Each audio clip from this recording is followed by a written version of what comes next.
ಇವನೆಂಥ ಅಪ್ಪ ವಿಶೇಷ ಕಾರ್ಯಕ್ರಮಕ್ಕೆ ಮತ್ತೊಮ್ಮೆ ಸ್ವಾಗತ ವೀಕ್ಷಕರೇ. ಸಲ್ಮಾ ಜೀವನದಲ್ಲಿ ತನ್ನ ತಂದೆಯೇ ರಾಕ್ಷಸಿ ಪ್ರವೃತ್ತಿಯನ್ನ ಮೆರೆದಿದ್ದ, ಅದರ ವಿರುದ್ಧ ಆಕೆ ಈಗ ಎಲ್ಲರ ಮುಂದೆ ಬಂದಿದ್ದಾಳೆ.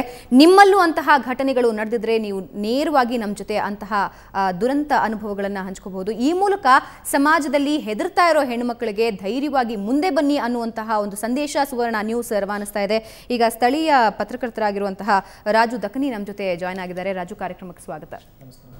ಸೊ ನಿಮಗೆ ಯಾವಾಗ ಈ ಪ್ರಕರಣ ಗೊತ್ತಾಯಿತು? ನನಗೆ ಇವಾಗ ಗೊತ್ತಾಗಿದ್ದು ಒಂದು 15 ದಿನ ಆಯಿತು ಇವಾಗ. ಯಾಕಂತಂದ್ರೆ ಇವರು ಅಲಿತಾ ಇದ್ರು ಸಹಾಯಕ್ಕಾಗಿ, ಏನು ಮಾಡೋಣ, ಏನು ಹೇಗೆ ಅಂತೇಳಿ. ಇವಾಗ ಸ್ಥಳೀಯ ಸಂಘಟನೆಗಳು ಮತ್ತು ಪ್ರಭಾವಿ ಯುವಕರು, ಆಮೇಲೆ ಸ್ವಲ್ಪ ಚಾರ್ಚೂರು ಇನ್ಫ್ಲೂಯೆನ್ಸ್ ಇರ್ತಕ್ಕಂಥ ಪುಡಿ ರಾಜಕಾರಣಿಗಳು ಅಂತ ಹೇಳ್ಬೋದು, ಯಾರು ಇವ್ರ ಒಂದು ಲಾಭವನ್ನು, ತನ್ನ ಲಾಭವನ್ನು ನೋಡ್ಕೊತಾರೆ. ಅಂದ್ರೆ ಮುಂದೆ ಏನಾಗಿದೆ ಏನಿಲ್ಲ ಅದನ್ನೇನು ನೋಡಲ್ಲ ಇವರು. ನಾನು ನಂಬಿರಲಿಲ್ಲ ತಂದೆನೇ ಹೇಗೆ ಮಾಡ್ಬೋದು ಅಂಥೇಳಿ, ಯಾಕೆಂತಂದ್ರೆ ನಂಬಿಕೆ ಬರಲ್ಲ. ಆವಾಗ ನಾನು ಪ್ರತ್ಯಕ್ಷವಾಗಿ ಕಂಡು ಆ ಯುವತಿಗೆ ಆದಂಥ ನೋವನ್ನ ಯಾರೂ ಮರ್ಯಾದೆ ಬಿಟ್ಟು ಯಾರೂ ಹೇಳಲ್ಲ. ಯಾವಾಗ ಅವರು ದರ್ಗಾದಲ್ಲಿ ವಾಸವಾಗಿದ್ರು, ಒಂದು 5 ದಿವಸ ಕೆಳಗಡೆ ದರ್ಗಾದಲ್ಲಿ ವಾಸವಾಗಿದ್ರು. ನಾನು ನೋಡಿದೆ, ಯಾಕಮ್ಮ ಇವಾಗ ಆವಾಗ ಹೀಗೆ ಹೇಳಿದ್ರಿ, ಇನ್ನೂ ಸರಿ ಹೋಗಲ್ವಾ ಏನು ಅಂತ. ಇಲ್ಲ ಸರ್, ನಾವು ಅದನ್ನು ಪ್ರತಿಭಟಿಸಿದ್ದಕ್ಕೆ ನಮ್ಮ ಮನೆಯಿಂದ ಹೊರಗೆ ಹಾಕಿಬಿಟ್ಟು ಜೀವ ಬೆದರಿಕೆ ಹಾಕಿದ್ದಾನೆ. ಎಲ್ಲಿ ಹೋಗ್ಬೇಕಂತ ಗೊತ್ತಿಲ್ಲ. ಏನಾದರೂ ಹೊಡಿಲಿಕ್ಕೆ ಬಂದರೆ ಸ್ಥಳೀಯ ಪೊಲೀಸ್ ಸ್ಟೇಷನ್ ಮತ್ತು ದರ್ಗಾ ಎದುರುಗಡೆನೇ ಇದೆ, ಏನಾದರೂ ಸಹಾಯ ಕೇಳೋಣ ಅಂತ ಉಳ್ಕೊಂಡಿದ್ದೀವಿ ಸರ್ ಅಂತ ಹೇಳಿದರು. ಆವಾಗ ನಾನು ಯಾರನ್ನೂ ಸಂಪರ್ಕಿಸೋಕ್ಕೆ ಇಷ್ಟಪಡಲಿಲ್ಲ. ತಮ್ಮ ಹೋರಾಟವನ್ನು ತಾವೇ ಅವರು ಹೋರಾಡಬೇಕು, ಮುಂದೆ ಬರಬೇಕು ಅನ್ನೋ ಒಂದು ದೃಷ್ಟಿಯಿಂದ ನಾವು ಯಾರೂ ಇದಕ್ಕೆ ಮುಂದೆ ಹೋಗ್ಬಿಟ್ಟು ಸ್ಟೇಷನ್ಗೆ ಯಾಕೆ ಏನು ಅಂತ ಕೇಳಿಲ್ಲ. ಆವಾಗ ಎಲ್ಲ ಒಂದು ಈ ಘಟನೆಯನ್ನು ತಿಳ್ಕೊಂಡಾದ ನೋಡಿದಾಗ ಇವ್ರ ತಂದೆ ಒಂದು ಓಣಿಯಲ್ಲಿ ಹೇಳ್ತಕ್ಕಂಥ ಜನರು, ಆಮೇಲೆ ಹಿರಿಯರು ಹೇಳ್ತಕ್ಕಂಥ ಜನರದ ಪ್ರಕಾರ ಅವನು ಅತ್ಯಂತ ಅದೇ ರೀತಿ ಅಸೂಯೆ ಬರ್ತೇನೋ ಅವನು. ಓಕೆ, ನಿಮ್ಮ ಜೊತೆ ಇನ್ನಷ್ಟು ಮಾತಾಡ್ತೀನಿ. ಈಗ ಸೌದಿ ಅರೇಬಿಯಾದಿಂದ ಆರಿಫ್ ಕರೆ ಮಾಡಿದ್ದಾರೆ. ಆರಿಫ್, ಈಗಾಗಲೇ ನೀವು ನೋಡ್ತಾ ಇರಬಹುದು, ಸಲ್ಮಾ ಸಾಕಷ್ಟು ನೋವನ್ನು ಅನುಭವಿಸಿದ್ದಾಳೆ. ಇಂತಹ ಘಟನೆಗಳು ಇತ್ತೀಚಿನ ದಿನಗಳು ಹೆಚ್ಚಾಗ್ತಾ ಇದೆ, ಏನು ಹೇಳ್ತೀರಾ? ಹಲೋ ಮೇಡಮ್, ಹೇಳಿ ಆರಿಫ್. ಆ ಊರಲ್ಲಿ ಪೊಲೀಸ್ನವರು ಮತ್ತು ಆ ಊರಿನ ಹಿರಿಯ ಮುಖಂಡರಿರ್ಲಿಲ್ವಾ ಈ ಬಗ್ಗೆ ಹೇಳಲಿಕ್ಕೆ? ಅವ್ರು ಯಾರು ಏನು ಆಕ್ಷನ್ ತಗೊಳ್ಳಿಲ್ವಾ ಅಂತ? ಇಲ್ಲ, ಆತರ ಆಗಿಲ್ಲ ಅಂತಾನೆ ಇವತ್ತು ಅವರು ಮಾಧ್ಯಮದ ಮುಂದೆ ಬಂದಿದ್ದಾರೆ. ಹೌದು, ಆ ಊರಿನಲ್ಲಿ ಯಾರು ಇರ್ಲಿಲ್ವಾ ಅಂತ. ಇವತ್ತು ನೀವು ಆ ಊರಿನವರನ್ನು ಕರೆಸಿ ಮಾತನಾಡ್ಬೇಕಿತ್ತು, ಇಲ್ಲದಿದ್ರೆ ಪೊಲೀಸ್ನವರನ್ನು ಕರೆಸಿ ಮಾತನಾಡ್ಬೇಕಿತ್ತು. ಯಾಕೆ ನೀವು ಇದಕ್ಕೆ ಇದು ಮಾಡ್ಲಿಲ್ಲ ಅಂತ, ಸಪೋರ್ಟ್ ಮಾಡ್ಲಿಲ್ಲ ಅಂತ? ಈಗ ಮುಂದಿನ ಪ್ರಕ್ರಿಯೆ ಅದೇ ಆಗಿರುತ್ತೆ ಆರಿಫ್.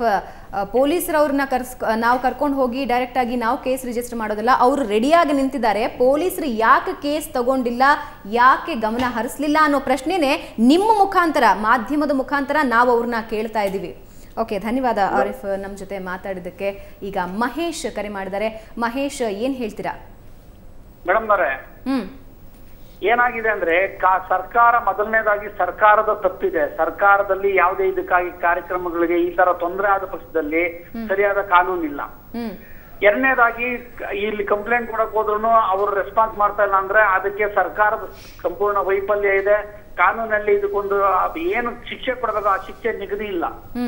ಇದಕ್ಕೆಲ್ಲ ಒಂದೇ ಮೇಡಮ್, ಈ ಕಾರ್ಯಕ್ರಮ ಏನು ನೀವು ತೋರಿಸ್ತಾ ಇರ್ತೀರಿ ಬೆಳಗಿಂದ ಸಾಯಂಕಾಲದವರೆಗೂ ಇದನ್ನ ತೋರಿಸ್ತೀರಿ. ಇದಾದ್ಮೇಲೆ ಅವನಿಗೆ ಏನು ಶಿಕ್ಷೆ ಆಗುತ್ತೆ ಅದನ್ನ ಒಂದು ಬೆಳಗಿಂದ ಸಾಯಂಕಾಲದವರೆಗೂ ತೋರಿಸ್ಬೇಕು. ಆ ರೀತಿ ಆದ ಪಕ್ಷದಲ್ಲಿ ಮಾತ್ರ ಯಾವುದೇ ಒಂದು ಮುಂದೆ ತಂದೆಗಳು ಇರಪ್ಪ ಈ ರೀತಿ ಮಾಡಬಾರ್ದು ಅನ್ನೋದನ್ನ ಅವರು ಗಣನೆಗೆ ತಗೊಂತಾರೆ. ಏನಾಗಿದೆ ಅಂದ್ರೆ ಈ ತರ ಅನ್ಯಾಯ ಆಗುತ್ತೆ, ಅದನ್ನ ತೋರಿಸ್ತೀರಿ, ಅವನಿಗೆ ಏನ್ ಶಿಕ್ಷೆ ಆಗಿದೆ ಅನ್ನೋದನ್ನ ಜನಗಳಿಗೆ ಗೊತ್ತಾಗೋದಿಲ್ಲ. ಓಕೆ, ಖಂಡಿತ ಜನಗಳಿಗೆ ಯಾವಾಗ ಗೊತ್ತಾಗೋದಿಲ್ವಾ ಅವ್ರೇನ್ ಮಾಡ್ತಾರೆ, ಮತ್ತೆ ರಿಪೀಟ್ ಬೈ ರಿಪೀಟ್ ಇದೇ ರೀತಿ ಆಗ್ತಾ ಇರುತ್ತೆ.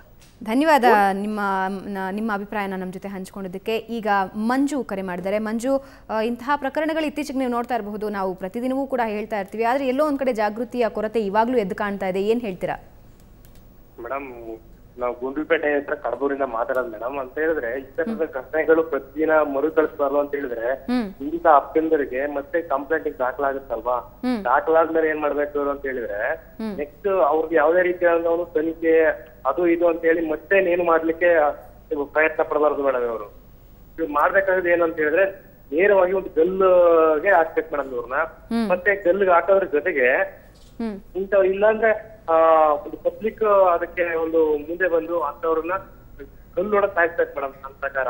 ಓಕೆ ಮಂಜು, ಧನ್ಯವಾದ ನಿಮ್ಮ ಅಭಿಪ್ರಾಯ ನಮ್ಮ ಜೊತೆ ಹಂಚ್ಕೊಂಡಿದ್ದಕ್ಕೆ. ಈಗ ಮತ್ತೊಬ್ಬರು ಮಂಜುನಾಥ್ ಗುಲ್ಬರ್ಗಾದಿಂದ ಕರೆ ಮಾಡಿದ್ದಾರೆ. ಮಂಜುನಾಥ್, ಈಗಾಗಲೇ ನೀವು ನೋಡ್ತಾ ಇದ್ದೀರಾ ಸಲ್ಮಾ ಯಾವ ರೀತಿ ತನ್ನ ತಂದೆಯಿಂದನೇ 1 ವರ್ಷದಿಂದ ನರಕಯಾತನೆ ಅನುಭವಿಸಿದ್ಲು. ತಂದೆನ ನೋಡಬಾರದ ರೀತಿಯಲ್ಲಿ ಆತನ ವರ್ತನೆಯನ್ನ ಸಹಿಸಿಕೊಂಡಿದ್ದಾಳೆ. ಸೊ ಏನ್ ಹೇಳೋದಕ್ಕೆ ಬಯಸ್ತೀರಾ ಇವತ್ತಿನ ಸಮಾಜದ ಈ ಸ್ಥಿತಿ ಬಗ್ಗೆ? ಪ್ರೋಗ್ರಾಮ್ ನಡೆಸ್ಕೊಡ್ತಾರೆ ಮೇಡಮ್, ಇದು ಬಹಳ ತುಂಬಾ ಧನ್ಯವಾದಗಳು. ನಂತರ ಈಗ ನೀವು ಅವ್ರ ಇದರಲ್ಲಿ ಟಿವಿ ಚಾನಲ್ ಅಂತ ಅಂದ್ಬಿಟ್ಟು ಅವ್ರನ್ನೇನು ತೋರಿಸ್ತಾ ಇದ್ರಲ್ಲ ಮೇಡಮ್, ಇದರಿಂದ ಅವ್ರಿಗೆ ನ್ಯಾಯ ಸಿಗುತ್ತಾ? ಸಿಗಲ್ಲ ಅಂತ ನಿಮಗೆ ಯಾಕೆ ಒಂದು ನಿಮಿಷ ಮೇಡಮ್, ಈಗ ಯಾರು ತಪ್ಪು ಮಾಡಿರ್ತಾರ ಇವ್ರು ಪೊಲೀಸ್ ಸ್ಟೇಷನ್ ಅಲ್ಲಿ ಹೋದಾಗ ಇವ್ರ ರಿಪೋರ್ಟ್ ಏನ್ ತಗೊಂಡಿರಲ್ರಿ ಅವರು, ಅಂತವ್ರನ್ನ ಮಾಧ್ಯಮ ತರಿಸಿ ಅವ್ರಿಗೆ ಏನ್ ಯಾವ ತರ ನೀವು ಎಂಕ್ವೈರಿ ಮಾಡ್ಬೇಕು ಅದನ್ನ ಮಾಡಿದಾಗ ಅವ್ರಿಗೆ ನ್ಯಾಯ ಸಿಗುತ್ತ್ರಿ. ಈಗ ಇವ್ರನ್ನ ಇದ್ರ ಟಿವಿ ಚಾನಲ್ ಮುಂದೆ ತಂದ್ಬಿಟ್ಟು ಇವ್ರನ್ನ ಈ ತರ ಇದನ್ನೆಲ್ಲ ತೋರಿಸಿದಾಗ ನಾಳೆ ಅವ್ರ ಸಮಾಜದಲ್ಲಿ ಇವ್ರ ಓಡಾಡ್ಲಿಕ್ಕೆ ಆಗುತ್ತಾ? ಒಂದು ಮಾತು ಹೇಳಬೇಕು ಮಂಜುನಾಥ್, ಈ ಸಂದರ್ಭದಲ್ಲಿ ನಿಮಗೆ ಇವರು ಈ ರೀತಿ ನಮ್ಮ ಮುಂದೆ ಬಂದಿಲ್ಲ ಅಂದಿದ್ರೆ ಇಂತಹ 1000 ಪ್ರಕರಣಗಳು. ಒಂದ್ ನಿಮಿಷ, let me complete my answer. Manjunath, ನಿಮ್ಮ ಪ್ರಶ್ನೆಗೆ ಮಾಧ್ಯಮದ ಹತ್ರ ಯಾವತ್ತೂ ಉತ್ತರ ಇದ್ದೇ ಇರುತ್ತೆ.